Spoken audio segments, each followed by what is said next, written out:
আপোনালোকে জানে যে ভাৰতৰ ছাত্ৰ ফেডাৰেশ্যনৰ অসম ৰাজ্যিক কমিটিৰ এই বছৰ 17 সংখ্যক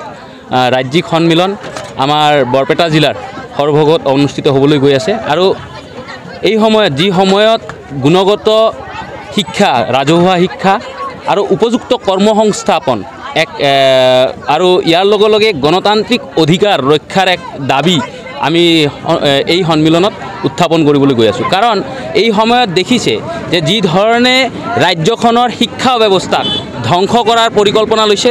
ৰাজহুৱা শিক্ষা ব্যৱস্থাক যি ধৰণে ধ্বংসৰ পৰিকল্পনা চলিছে ইতিমধ্যেই ৰাজ্যখনৰ 26 চৰকাৰী স্কুল শিক্ষানুষ্ঠান বন্ধ কৰি দিয়া হ'ল আৰু কিছুদিন পূৰ্বেই দেখা গৈছে যে সদনৰ মজিয়াত থিয় হৈ আমাৰ ৰাজ্যখনৰ সন্মানীয় মুখ্যমন্ত্ৰী তেখেতে সংবিধানক অপমান কৰি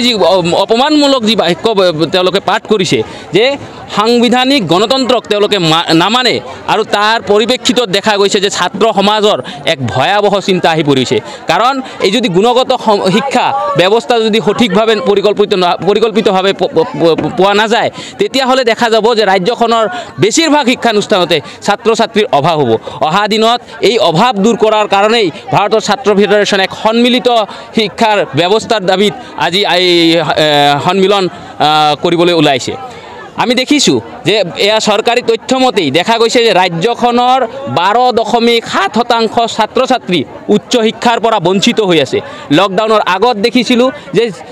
ছাত্ৰীসকল বিশেষকৈ মহিলা শিক্ষাৰ ক্ষেত্ৰত উচ্চ শিক্ষাৰ ক্ষেত্ৰত 22.16% ছাত্ৰী ড্ৰপ আউট কৰিবলগীয়া হৈছিলে কিন্তু লকডাউনৰ পিছত তাৰ সংখ্যা বৃদ্ধি পাই 46.17% হৈ বৃদ্ধি পাবলৈ ধৰিছে এই সময়ত কেনেধৰণে ছাত্ৰীসকলক শিক্ষা দিব পাৰি কেনেধৰণে ৰাজহুৱা শিক্ষা ব্যৱস্থা শক্তিশালী কৰিব পাৰি আৰু ৰাজহুৱা শিক্ষা ব্যৱস্থা শক্তিশালীৰ লগে লগে গুণগত আৰু উপযুক্ত কৰ্মসংস্থান কেনেকৈ পাব পাৰি তাৰ ব্যৱস্থাৰ দাবীতেই এইবাৰৰ 17 সংখ্যক সন্মিলন সৰ্বগত অনুষ্ঠিত হ'বলৈ গৈ আছে আৰু তাৰে আজি বিজনীৰ পৰা আমাৰ বঙাইগাঁও জিলাৰ পৰা 500তকৈ অধিক ছাত্ৰ ছাত্ৰী এই সন্মিলনত সমবেত হ'বলৈ